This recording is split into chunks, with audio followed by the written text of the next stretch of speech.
In today's video, I'm going to be debunking 4 betta fish myths. Basically, I'm just going to be telling you all 4 betta fish myths that you'll commonly hear in the fish keeping community, and I'm going to be telling you how wrongful they are. So the first myth is that betta fish are only aggressive with their own kind. Believe it or not, this one is actually very false. Betta fish can be aggressive with all different kinds of fish. Not all bettas, but most or some of them are. But for example, if you put a goldfish with a betta fish, most goldfish are bigger than bettas, so that will cause your betta to feel the urge to show dominance, and they might show a lot of aggression and attack. Betta fish will also do this with other bettas, but that doesn't mean it's strictly to bettas. So don't think you can just put a betta fish with any kind of fish, because it's not always going to work out. Personally, this is a bad example because this is a betta living with a bunch of mollies and guppies. But I have had several experiences where I've tried to put a betta fish inside of a community tank, and it failed epically because the betta fish was chasing or trying to attack the community fish. So basically, don't just expect to be able to put a betta fish into a community tank or even with another kind of fish, because it's not always going to work out. Is probably one of the most common ones you'll hear in the betta keeping community or online in general, or in pet stores, I guess, is that betta fish originate from puddles, so that's why it's okay to keep them in a tiny tank. This is actually very wrong. Betta fish do need at least 2.5 gallons of space because they need to be able to swim around, explore their tank, and they need to be able to move their fins. And they actually do not originate from mud puddles. They actually originate from rice paddies. Rice paddies are long fields of water with lots of weeds, and I think it might be where they grow rice, probably. But I don't know exactly what a rice paddy is, but I do know it's a very large body of water that's usually 5 feet deep, and it's very long, and they're usually in Thailand or Malaysia or somewhere in Asia. But betta fish can't live in a puddle. It just doesn't work. A puddle is this deep. They can't live in a puddle. It's just not. I don't know why someone would think they originate from puddles. It just doesn't. Here's an example of a suitable betta tank.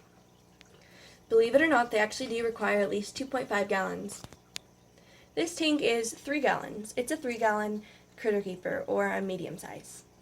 As you can see, the tank goes pretty far back, and my betta here, Roman, has lots of space to swim and roam around. The next common myth you will hear is that betta fish are invincible.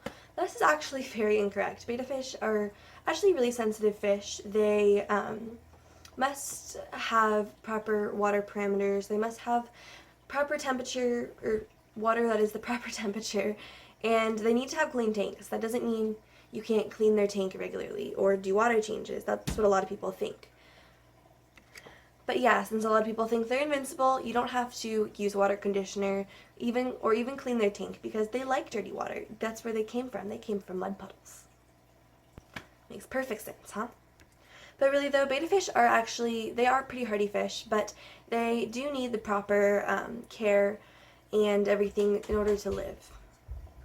If your betta fish isn't taken care of properly, it could die, it could get fin rot, it could start biting its fins nervously, it could get swim bladder, it could get dropsy, it could get ick, all kinds of horrible, nasty diseases and problems. And your betta is not going to be living a healthy life. You might not care because you're the one who was uneducated and didn't do their research, but, you know.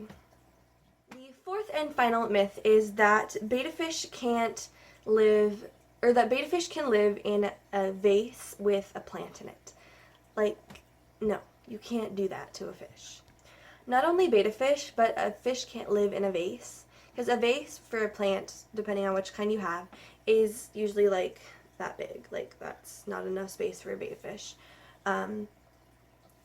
It doesn't make sense to me. But what people do is they fill it with tap water, they put their fish in, and then they get their roots and the whole plant, just stick it right in the top, let the plant grow into the glass of water with the fish that is expected to eat the roots. Betta fish need to eat pellets. They need to have proper amounts of protein, and imagine where those plants have been. Like, they've probably been in the dirt at one point, and that's not healthy for betta fish at all, because fertilizers are just nasty stuff in the dirt. Like, ew. So just think of that. Sure, it may look nice, but doesn't mean it is nice. If you guys enjoyed the video, if you did, please give it a thumbs up and comment something down below. Also, if you have more betta fish myths that you'd like to debunk or kind of solve, I guess, leave them in the comments and help all of those new beginner or fellow fish keepers out there. And thank you so much for 1,400. It means the world to me. And yeah, bye guys. Also, I've made an announcement. I learned how to make thumbnails. That's a big deal. So expect thumbnails in my videos more often.